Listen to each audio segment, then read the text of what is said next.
राधे राधे, जय श्री कृष्णा। आज मैं आपको गणगौर के व्रत की कहानियाँ सुनाने जा रही हूँ। साथ ही गणेश जी की कहानी सुनाऊंगी, आड़ी बाड़ी की कहानी और लपसी और तपसी की कहानी जरूर सुनी जाती है।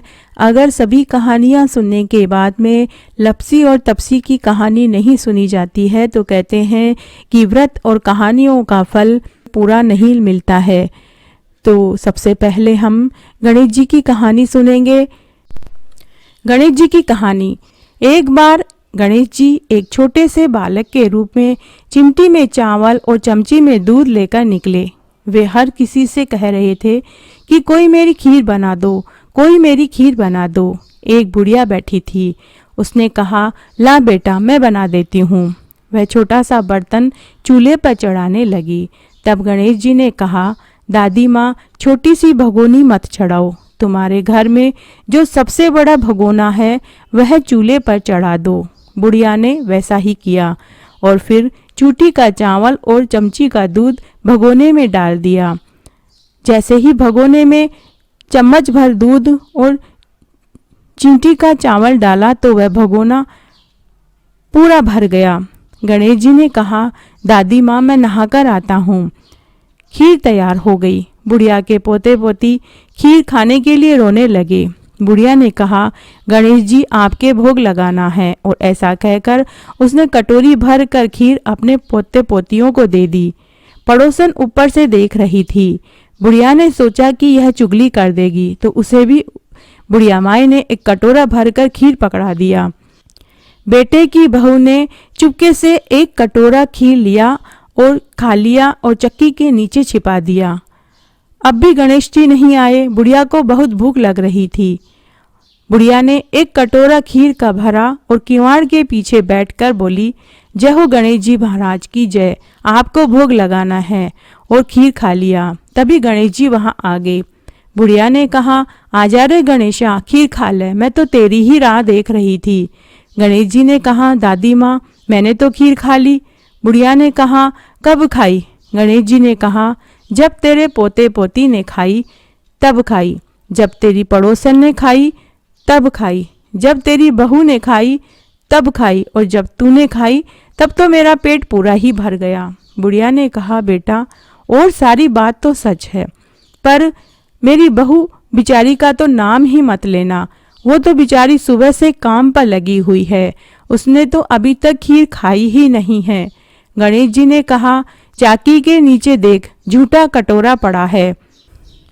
तूने तो खीर खाते समय मेरा जयकारा लगाया और मेरे भोग लगाया, लेकिन तेरी बहू ने खीर खाते समय ना तो मेरा जयकारा लगाया और ना ही मेरे भोग लगाया।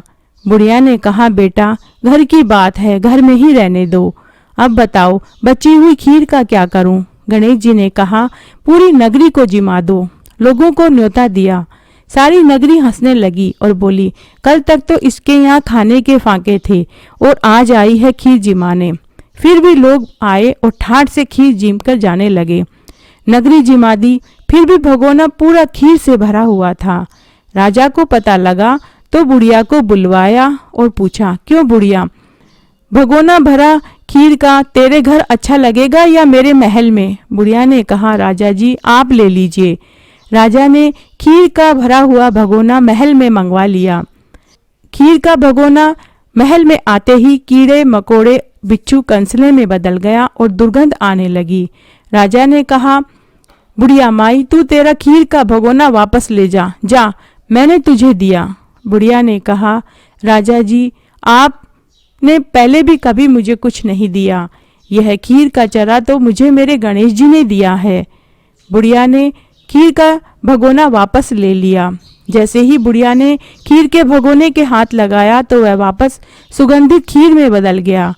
घर आकर बुढ़िया ने गणेश जी से पूछा कि अब मैं इस बची हुई खीर का क्या करूं? गणेश जी ने कहा, झोपड़ी के कोने में खड्डा खोद कर गाड़ दे और सुबह उसको खोद कर देखना, तुझे उसमें से धन के 2 चरे मिलेंगे।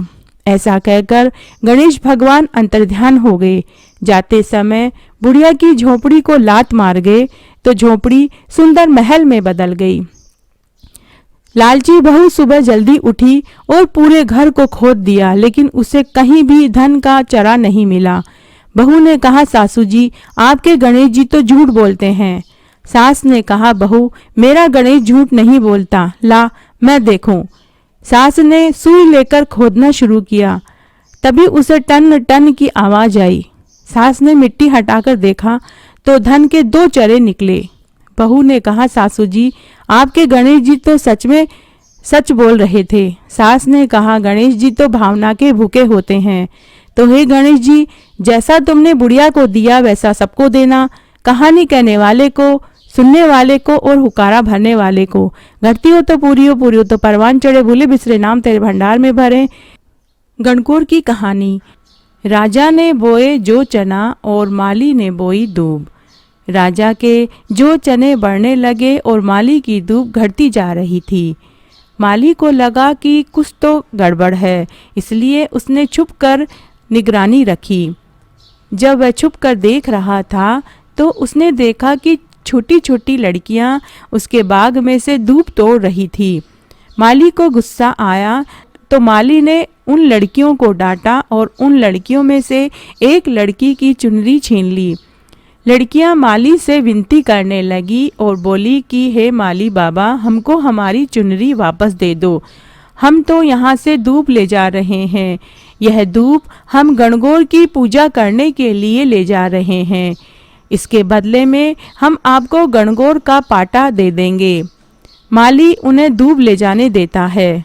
गणगौर की पूजा करने के बाद लड़कियों ने पूजा का पाटा माली को दे दिया।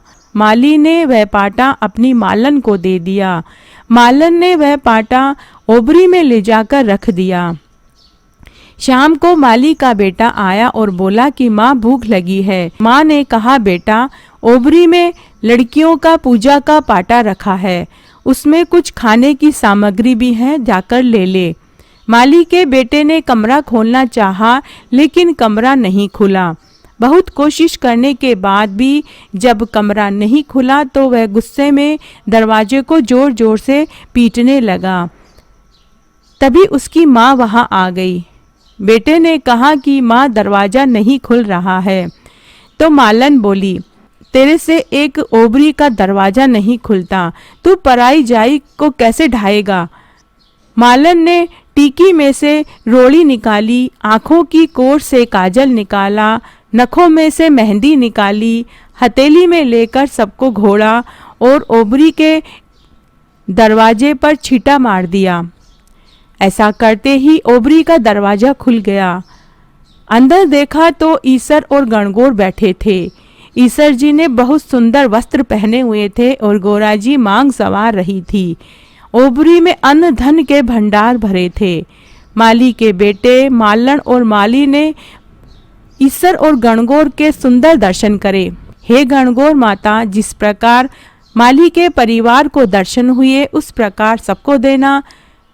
ईसर जी जैसा भाग देना, गोरा जैसा सुहाग देना, कहानी कहने वाले को, सुनने वाले को और हुकारा भरने वाले को। घटती हो तो पूरी हो तो परवान चढ़े, भूले बिसरे नाम तेरे भंडार में भरे। अब मैं आपको गणगौर की दूसरी कहानी सुनाने जा रही हूँ। चैत्र का महीना आया। पार्वती जी को भाभी के उजड़ने के लिए पीहर जाना था, तो महादेव जी से बोली कि हम भी तुम्हारे साथ चलेंगे। तो ईसर और गोरादे नंदी को साथ लेकर निकले। महादेव जी नंदी पर बैठ गए और पार्वती जी पैदल चलने लगे। तो लोग कहने लगे कि देखो, आदमी तो सवारी कर रहा है और औरत पैदल चल रही है। तब महादेव जी नीचे उतर गए और पार्वती जी को नाड़िया पर बैठा दिया। यह देखकर लोग फिर कहने लगे कि देखो, औरत सवारी कर रही है और बेचारा पति पैदल चल रहा है। ऐसा सुनकर पार्वती जी भी नीचे उतर गई और दोनों पैदल चलने लगे और साथ में नाड़िया भी चलने लगा। तो लोग फिर से बोलने लगे कि देखो, कैसे बेवकूफ लोग हैं, नाड़िया के होते हुए भी दोनों पैदल चल रहे हैं। फिर माता पार्वती और भगवान शंकर दोनों नाड़िया पर बैठ गए। थोड़ी दूर आगे चले कि वापस से लोग बोलने लगे कि देखो, कैसे निष्ठुर लोग हैं, बेचारे छोटे से जीव के ऊपर दोनों बैठ गए। तब पार्वती जी बोली कि शंकर भगवान, ये दुनिया ऐसी क्यों है, नंदी पर बैठने नहीं देती, पैदल चलने नहीं देती। तब शंकर भगवान बोले कि पार्वती जी, ये संसार है, यहाँ ऐसा ही होता है। आगे गए तो एक गाय उठती बैठती और बेचैन हो रही थी। माता पार्वती जी ने पूछा कि शंकर भगवान, इस गाय को क्या कष्ट है? तब शंकर भगवान बोले कि इसके बछड़ा होने वाला है। तब माता पार्वती बोली, बच्चे के लिए इतना कष्ट सहन करना पड़ता है? तब मुझे बच्चा नहीं चाहिए, आप मेरे गांठ दे दीजिए। शंकर भगवान बोले, इतनी क्या जल्दी है, अभी आगे चलो। आगे गए तो उन्हें एक घोड़ी मिली। वो भी बार बार उठ बैठ रही थी और दुख पा रही थी। माता पार्वती जी ने घोड़ी का कष्ट देखा नहीं गया। वह फिर से शंकर भगवान से बोली कि इसको क्या दर्द है? शंकर भगवान बोले कि इसे भी बच्चा होने वाला है। माता पार्वती बोली, मुझे इनका कष्ट देखा नहीं जा रहा, मुझे बच्चा नहीं चाहिए, आप मेरी तो गांठ दे दीजिए। शंकर भगवान बोले कि तुम बहुत जल्दी करती हो, आगे चलो। आगे गए तो राजा की नगरी में उदासी छाई हुई थी। ढोल नगाड़े उल्टे पड़े थे। माता पार्वती ने पूछा कि यह सब क्यों उदास हैं? शंकर भगवान बोले कि यहाँ के राजा की रानी को बच्चा होने वाला है। तब माता पार्वती जी बोली कि शंकर भगवान, बच्चे के लिए इतना कष्ट सहन करना पड़ता है, मुझे बच्चा नहीं चाहिए, आप तो मेरे गांठ दे दीजिए। शंकर भगवान ने कहा कि अगर एक बार मैंने आपको गांठ दे दी तो फिर आप दोबारा उसे खोलने के लिए कहोगे तो मैं नहीं खोल पाऊंगा। लेकिन माता पार्वती नहीं मानी। तब शंकर भगवान ने उन्हें गांठ देनी पड़ी। वे आगे गए। चलते चलते उनका ससुराल आ गया। शंकर भगवान एक पीपल के पेड़ के नीचे वास करने लगे और माता पार्वती अपनी सहेलियों के साथ गणगौर पूजने में मग्न हो गई। शंकर भगवान बोले कि आज गणगौर है, सब औरतें पूजा करने आएगी। सवेरे से ही स्त्रियां पूजा करने आने लगी। माता पार्वती सभी को सुहाग बांटने लगी। दोपहर के समय बनिए और ब्राह्मण की औरतें खूब 16 श्रृंगार करके खूब तरह के व्यंजन बनाकर गीत गाती हुई आई। तब माता पार्वती शंकर भगवान से बोली कि मैंने तो सारा सुहाग बांट दिया है, ये औरतें तो अब आई है। शंकर भगवान बोले कि गोरा दे, चिट्टी उंगली में जल घोलो, नैनों का सुरमा निकालो, मांग से सिंदूर निकालो, टीकी में से रोली निकालो और इन्हें पानी में घोलो और सभी स्त्रियों को सुहाग बांट दो। इस प्रकार माता पार्वती ने मांग का सिंदूर, चिट्टी उंगली की मेहंदी, टीकी से रोली, आंखों से काजल लिया और एक लोटे के जल में डाल दिया और जुआरे से सभी पूजने आई कन्याओं व स्त्रियों को अमर सुहाग के छींटे दे दिए। माता पार्वती ने उन सबको अमर सुहाग बांट दिया। माता पार्वती जी शंकर भगवान के साथ अपने मायके में आई। शंकर भगवान भोजन करने के लिए बैठ गए और जितना भी भोजन बनाया था वो सारा भोजन शंकर भगवान ने खुद ही जीम लिया। जब माता पार्वती भोजन करने के लिए बैठी तो माँ बोली कि बेटी थोड़ा रुको, मैं भोजन और बनाती हूँ। तो बेटी बोली, माँ मैं तो बेटी हूँ, कुछ भी खा लूंगी। तब उनकी माँ ने देखा कि छीके में बथुए की पिंडी और एक जली हुई रोटी पड़ी थी। तब माता पार्वती ने बथुए की पिंडी और जली हुई रोटी खाकर पानी पी लिया। माँ ने सीख दी। वहां से निकलकर माता पार्वती और शंकर भगवान वापस कैलाश पर जाने के लिए निकल पड़े। तब रास्ते में एक पीपल की पेड़ की छाया में आराम करने लगे। ठंडी छांव में आराम करने से माता पार्वती को तुरंत नींद आ गई। तब शंकर भगवान ने पार्वती जी के पेट की ढाकनी खोली और देखा जली हुई रोटी और बथुए की पिंडी और पानी पड़ा था। जब माता पार्वती जी सोकर उठी तो शंकर भगवान ने पूछा कि आप अपने पीहर में क्या जीम कर आए? माता पार्वती जी ने कहा कि जो आपने जीमा वही जीमा है। शंकर भगवान ने कहा कि पार्वती जी आप सच नहीं बोल रही हैं, आप तो जली हुई रोटी और बथुए की पिंडी खाकर आए हो। माता पार्वती थोड़ी नाराज हुई और बोली, देखो भगवान, आज तो आपने मेरे पेट की ढाकनी खोली, ऐसा जगत के साथ मत करना, क्योंकि पीहर की बात ससुराल में, ससुराल की बात पीहर में ही रहनी चाहिए। पार्वती जी इतना बोली और उस समय भगवान शंकर ने ढाकनी को उल्टी कर दिया। तभी से पेट की ढाकनी उल्टी हो गई। वापस कैलाश पर जाने के लिए वो रवाना हुए। आगे देखा राजा के यहाँ शहनाइयां बज रही थी, लोग खुशियां मना रहे थे। रानी बहुत खुश हुई और वो बोली कि शंकर भगवान ये इतना खुश क्यों हो रहे हैं। शंकर भगवान ने कहा कि इनकी रानी को लड़का हुआ है, इसीलिए पूरी प्रजा और राजा रानी खुश हैं। तब माता पार्वती ने कहा कि आप मेरी गांठ वापस खोल दीजिए।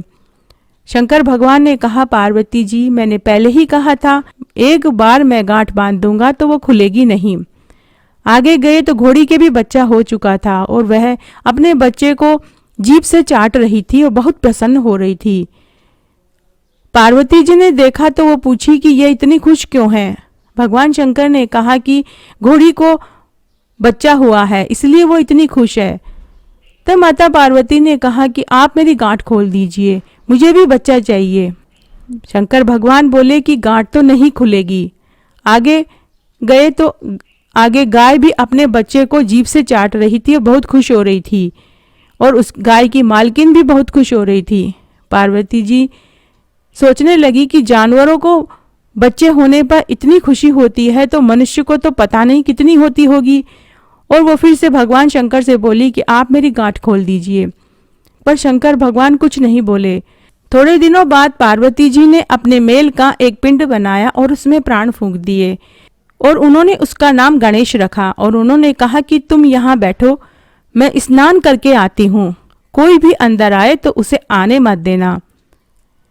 थोड़ी देर बाद भगवान शंकर आए। तब मेल के पिंड से बने हुए उस बालक ने भगवान शंकर को अंदर जाने से मना कर दिया। भगवान ने पूछा कि तू कौन है। बालक बोला, मैं पार्वती का पुत्र हूँ। भगवान सोचने लगे कि ये पुत्र कहाँ से आया, और त्रिशूल से उस बालक का गला काट दिया।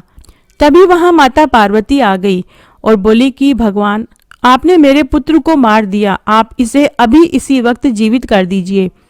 तो शिवजी ने अपने गणों को भेजा कि जो भी स्त्री अपने पुत्र से पीठ फेर कर सो रही हो, उसी बच्चे का सिर काट कर ले आओ। गण सभी जगह घूमते घूमते देखते रहे, लेकिन उन्हें कोई भी ऐसा नहीं मिला जो अपने बच्चे से पीठ फेर कर सो रहा हो। यहाँ तक कि गाय, घोड़ा, मनुष्य, पशु, पक्षी सभी अपने बच्चों को अपने सीने से लगाकर सो रहे थे। थोड़ी देर आगे पहुंचने पर एक वन में गणों ने देखा कि एक हथिनी अपने बच्चे से पीठ फेर कर सो रही थी। गण उसका सिर काटकर ले आए। भगवान ने उस सिर को बालक के सिर पर जोड़ दिया और अमृत का छींटा दिया और बोले, दुनिया में सबसे पहले गौरी पुत्र गणेश की पूजा होगी, बाद में दूसरे देवताओं की पूजा होगी। खोटी की खरी, अधूरी की पूरी। हे गणगौर माता, हम सबको अमर सुहाग देना। अगर आपको ये कहानी अच्छी लगे तो कमेंट बॉक्स में जय हो गणगौर माता की जरूर लिखें। धन्यवाद। गणगौर के व्रत की एक कहानी इस प्रकार है।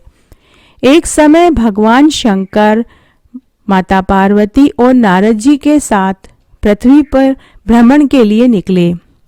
भ्रमण करते हुए तीनों एक गांव में पहुंच गए। उस दिन चैत्र शुक्ल तृतीया थी। गांव के लोगों को जब मालूम हुआ कि शंकर भगवान और माता पार्वती जी आए हैं, तो धनी स्त्रियां उनके लिए विविध प्रकार के व्यंजन बनाने में लग गई।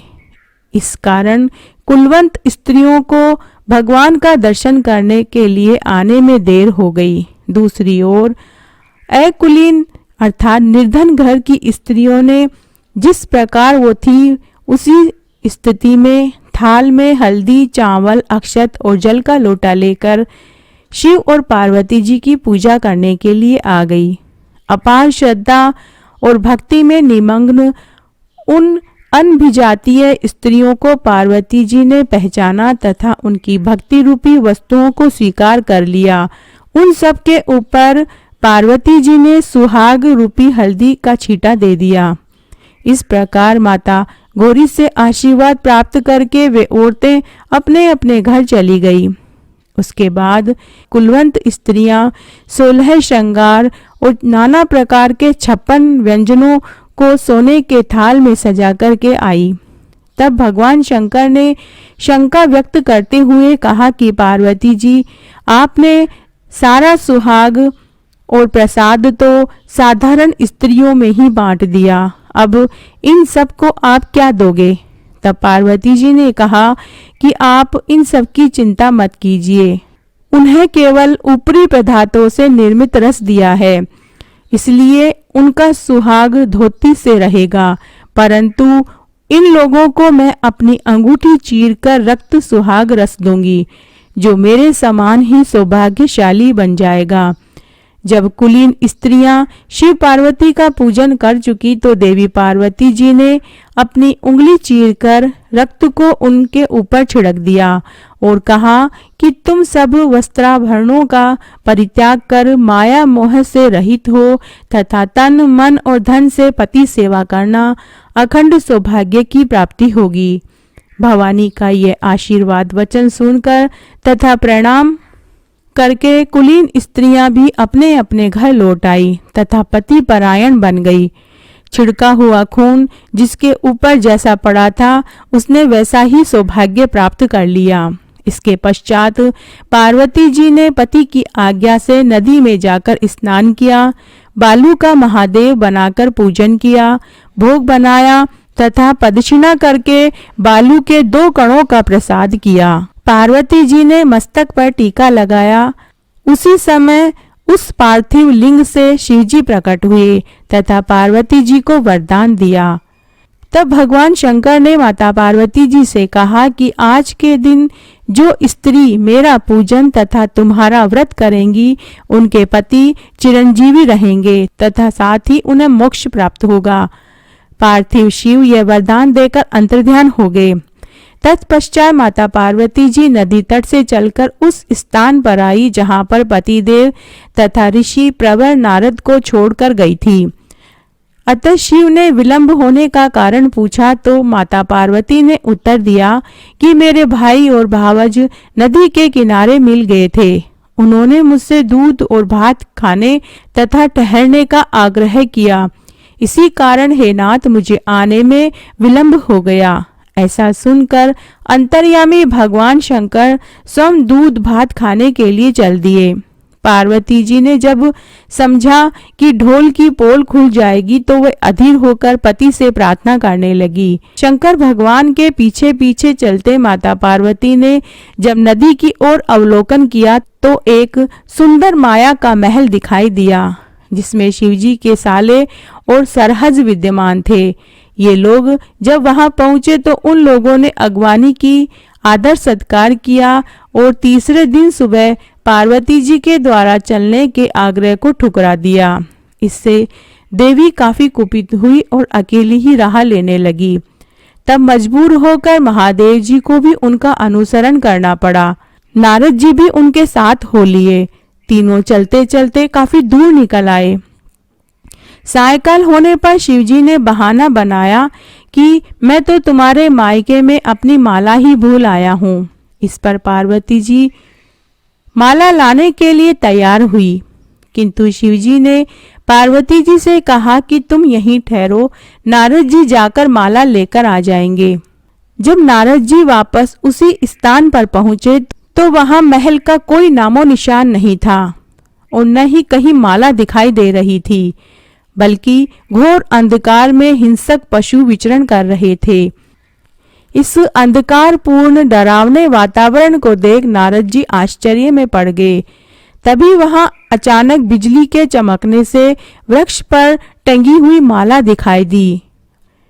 नारद जी ने शीघ्र ही माला ले ली और वापस शिवजी के पास आ गए और आकर पूरा वृत्तांत सुनाया। इस प्रसंग को सुनकर हंसते हुए शिवजी ने नारद जी से कहा कि हे मुनि, आपने जो कुछ भी दृश्य देखा वह पार्वती की अनोखी माया का प्रतिफल है। वे अपने पार्थिव पूजन की बात को आपसे गुप्त रखना चाहती थी, इसीलिए उन्होंने झूठा बहाना बनाया था। फिर उसे सत्यासत्य करने के लिए उन्होंने अपने पतिव्रत धर्म की शक्ति से झूठे महल की रचना की। अपितु सच्चाई को उभारने के लिए ही मैंने ही तुम्हें वहां माला लाने के लिए दोबारा भेजा था। ऐसा जानकर महर्षि नारद ने माता पार्वती तथा उनके पतिव्रत प्रभाव से उत्पन्न घटना की मुक्त कंठ से प्रशंसा की। जहाँ तक उनके द्वारा पूजन की बात को छिपाने का सवाल है वह भी समुचित ही जान पड़ता है, क्योंकि पूजा हमेशा छिप कर ही करनी चाहिए। मेरा यह आशीर्वाद है कि जो स्त्रियां इस दिन अपनी कृपा से समस्त मनोकामनाओं की पूर्ति होगी और उनके पति भी चिरंजीवी होंगे, क्योंकि पार्वती जी ने इस व्रत को छिपाकर किया था। उसी परंपरा के अनुसार आज भी गणगौर पूजन के अवसर पर वहां पुरुष उपस्थित नहीं रहते हैं, केवल स्त्रियां ही यह व्रत करती हैं और पूजन करती हैं। जय हो पार्वती मैया की जय। इलख्या बिलख्या की कहानी। 7 लड़कियां थीं। उनमें से एक लड़की गरीब थी, बाकी 6 धनवान घर से थी। 6 लड़कियों ने इलख्या बिलख्या का व्रत करने की ठानी और 7वीं लड़की को कहा। 7वीं लड़की ने व्रत करने से मना कर दिया तो सभी लड़कियां उसके घर गई और उसकी माँ से बेटी को व्रत करवाने को कहा। माँ ने कहा, देखो बेटा, मेरे घर में खाने को कुछ नहीं है, मेरी बेटी व्रत कैसे करेगी। तब वे सारी सहेलियां बोली, देखो माँ जी, एक एक दिन ये हमारे घर खाना खा लेगी तो इसका व्रत पूरा हो जाएगा, व्रत के लिए मना मत करो। और वे सभी मान गई। तब माँ ने अपनी बेटी को व्रत करवाने को तैयार कर लिया। बेटी एक एक दिन सभी सहेलियों के घर खाना खाती। ऐसे करके उसके 6 व्रत पूरे हो गए। 7वें दिन सभी लड़कियां उसके पीछे पड़ गई कि कल हम सब तुम्हारे घर खाना खाने आएंगे। तू 6 दिन हमारे यहाँ खाना खाई, अब हम 6 तेरे घर आएंगे। लड़की बोली, मैंने पहले ही तुम्हें मना किया था, पर लड़कियां मानी नहीं। तब वो जिमाने को तैयार हो गई और उसने घर आकर अपनी माँ से कहा, माँ, कल वो सब 6 लड़कियां मेरे घर जीमने आएगी। तब माँ ने कहा, बेटी, मैंने तुझे पहले ही कहा था कि उन लड़कियों की बात मत सुन, अपने घर में खाने को तो कुछ है ही नहीं। माँ को बहुत गुस्सा आया तो वह अपनी लड़की को मारने लगी। लड़की रोती हुई जंगल में जाकर सो गई। उधर ईसर और पार्वती जी निकले। पार्वती जी ईसर जी से बोली, देखो महादेव जी, कोई हमारी शरण में आकर बैठा है। ईसर जी ने कहा, दुनिया में बहुत लोग हैं, किस किस की तरफ देखें। पार्वती जी बोली, नहीं ईसर जी, इसको तो आपको पूछना ही पड़ेगा। इसको नहीं पूछेंगे तो दुनिया में अपन को कौन मानेगा। ईसर और पार्वती जी उस लड़की के पास आए। पार्वती जी ने पूछा, ब्राह्मण की बेटी, सो रही हो या जाग रही हो, किस चिंता में पड़ी हो। लड़की बोली, मेरे घर में खाने को कुछ नहीं है, मैंने गौर का व्रत किया है। 6 दिन 6 लड़कियों के घर गई, अब वो 6 लड़कियां मेरे घर जीमने आएगी, मैं उनको क्या जिमाऊंगी, इसी चिंता में पड़ी हूँ। ईसर और पार्वती जी को उस पर दया आ गई। उन्होंने कहा, जा यहाँ के कंकर, पत्थर, केर और सांगरियां इकट्ठी कर ले, घर के चारों कोने में थोड़े थोड़े करके डाल देना और थोड़े से पालने में डाल देना। लड़की से जितना उठा सकती थी उसने बटोर लिया और घर लेकर आ गई। पार्वती जी ने उसकी टोकरी के हाथ लगा दिया। उसने घर आकर जैसा पार्वती जी ने कहा था वैसा ही किया और सो गई।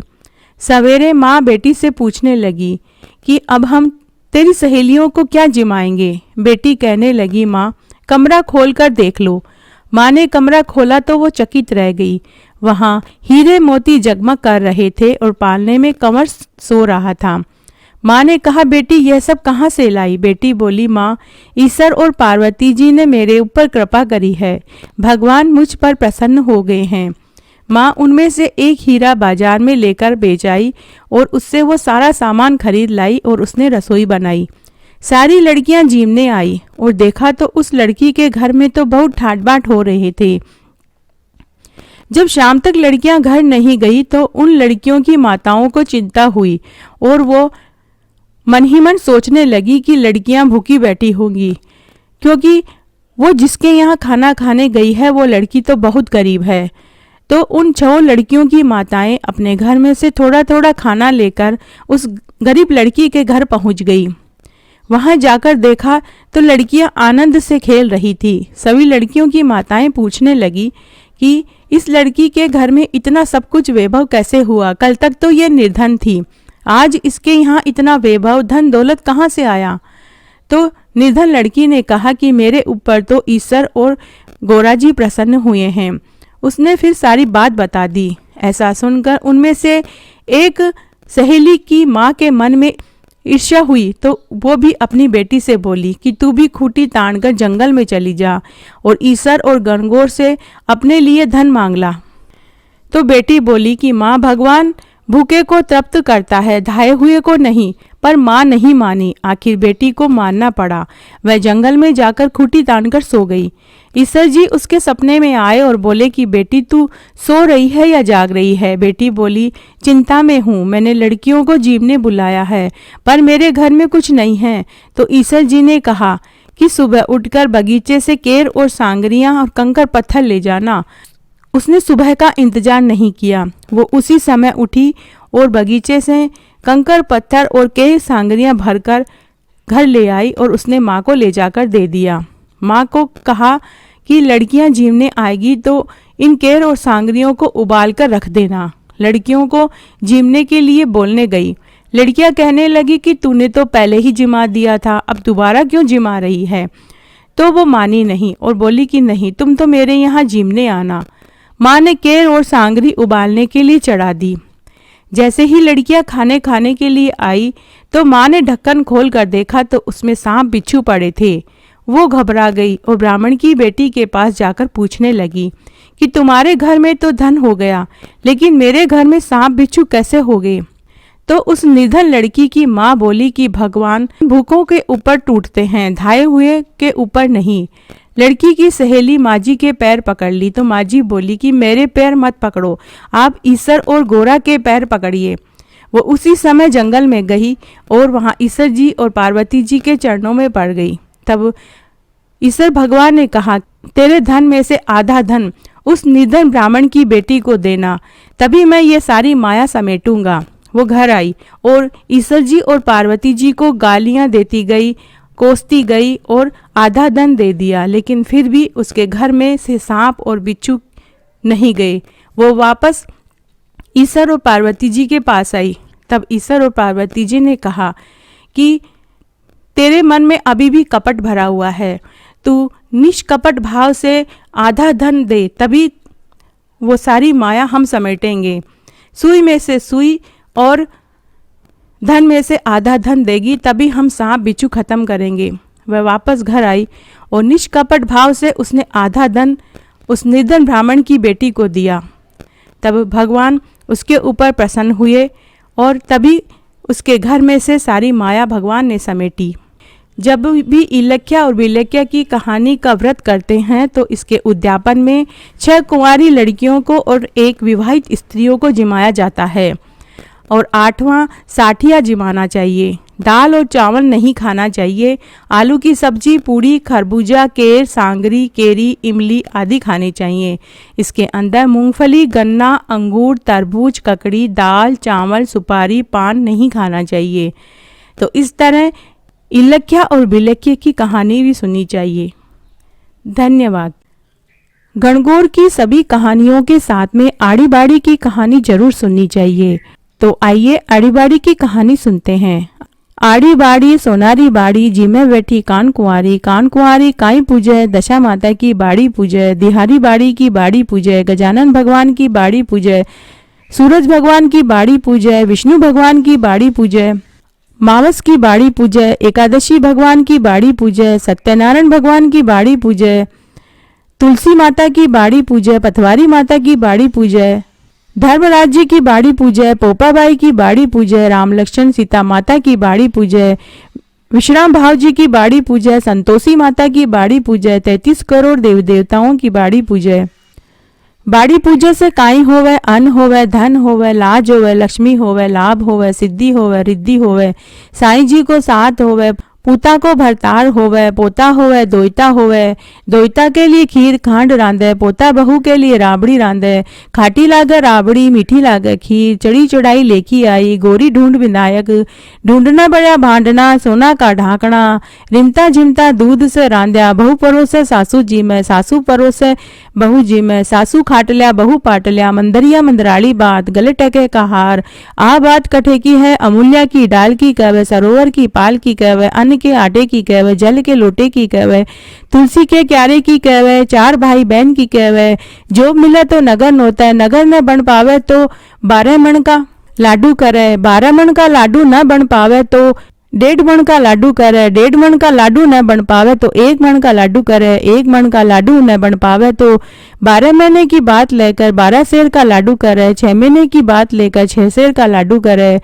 12 सेर में 3 सेर गुड़, 3 सेर घी, 6 सेर आटा का लाडू करे, एक पानी की पनिहार की, एक रमता बालक की, एक गाय का ग्वाले की, एक सास की, एक बेटे की, एक बहू की, एक माँ की, एक बहन की, एक भाई की, एक पुरानी औरत, एक छाना की छनियार, एक दशा माता के घड़े, एक तुलसा के क्यारे में रखे, एक समय व्रत करे, खाओ जो कर्म को, पाठ जो धर्म को, या बात कहवे, खाटी मूली छाछ दे, गलोड़ी में घी दे, तलोड़ी में तेल दे, खाचा को फड़को दे, पापड़ को तड़को दे, जड़ूलो पूत दे, सासू जी को परसन दे, बहू को जीमन दे, दोरानी जिठानी खम्मा खम्मा करे, बोल बोलनी पारोसन दे, तलिया गुणी गोबर दे, चोरनी आकानू आका चोरिया, थारे घर को धर्म थाने लगे, मारे घर को धर्म मने बढ़ाओ, पीपल पूजो पनौती भर भर, मोतिया को थाल, दुख दर्द कम कर जो, राजपाट दीजो, उठो बहू बेटी, गीलो सुको कामण गाओ, कामण की आवे हाथ, स्त्री रो कूचो मर्द रा हाथ, गल मोतिया को हार, 33 करोड़ देवी देवताओं ने नमस्कार, उठो भाई तपसी, जीमो भाई लपसी, भाई को थान, भाभी को मान, थाना था की वार्ता को फल, माना माँ की कहानी कथा और व्रत को फल। इस तरह आड़ी बाड़ी की कहानी कही जाती है। लपसी तपसी की कहानी, सभी कहानियों के साथ में लपसी तपसी की कहानी जरूर सुननी चाहिए। एक बार एक लपसी और एक तपसी था। तपसी तो भगवान की तपस्या करता था और लपसी सवासेर की लापसी बनाकर भगवान को भोग लगाता और फिर खुद जीम लेता था। एक दिन दोनों में लड़ाई होने लगी। लपसी बोला कि मैं बड़ा हूँ और तपसी बोला कि मैं बड़ा हूँ। तभी वहां नारद मुनि आए और लड़ाई करने का कारण पूछा। तब लपसी और तपसी ने कहा कि आप ही बताइए कि हम दोनों में से कौन बड़ा है। तब नारद जी बोले कि मैं तुम दोनों का फैसला कल करूंगा। दूसरे दिन तपसी नहाकर आने लगा तो नारद जी ने 1.25 करोड़ की अंगूठी उसके आगे फेंक दी। तपसी ने आंखें खोलकर देखा कि 1.25 करोड़ की अंगूठी पड़ी है। उसने चारों तरफ नजर घुमाई, उसे कोई दिखाई नहीं दिया तो उसने अंगूठी उठाकर अपने पांव के नीचे दबा ली और तपस्या करने लगा। लपसी सुबह उठकर नहा धोकर सवासेर की लापसी बनाई, भगवान को भोग लगाया और जीमने बैठ गया। इतने में ही नारद मुनि वहां आ गए। तब दोनों ने नारद मुनि जी से पूछा कि अब आप बताइए कि हम दोनों में से कौन बड़ा है। तब तपसी ने कहा कि नारद जी मैं बड़ा हूँ। नारद जी बोले, तपसी तुम अपना पांव उठाओ। तपसी ने कहा कि मैं अपना पांव क्यों उठाऊं? नारद जी ने कहा कि तुम पहले अपना पांव उठाओ। जैसे ही तपसी ने अपना पांव उठाया तो उनके पांव के नीचे 1.25 करोड़ की अंगूठी निकली। तब नारद जी बोले कि यह अंगूठी तुमने चुराई है, इसीलिए तुम्हारी तपस्या भंग हो गई, इसीलिए लपसी बड़ा है। तब तपसी बोला कि महाराज, मेरी तपस्या का फल अब मुझे कैसे मिलेगा? नारद जी बोले, रोटी बनाकर बाटा नहीं बनाया तो फल तुझे मिलेगा, ब्राह्मण जिमाकर दक्षिणा नहीं दी तो फल तुझे मिलेगा, साड़ी देकर ब्लाउज नहीं दिया तो फल तुझे मिलेगा, दिया से दिया जलाया तो फल तुझे मिलेगा, और सभी कहानी कहने के बाद अगर तेरी कहानी नहीं सुनी तो फल तुझे मिलेगा।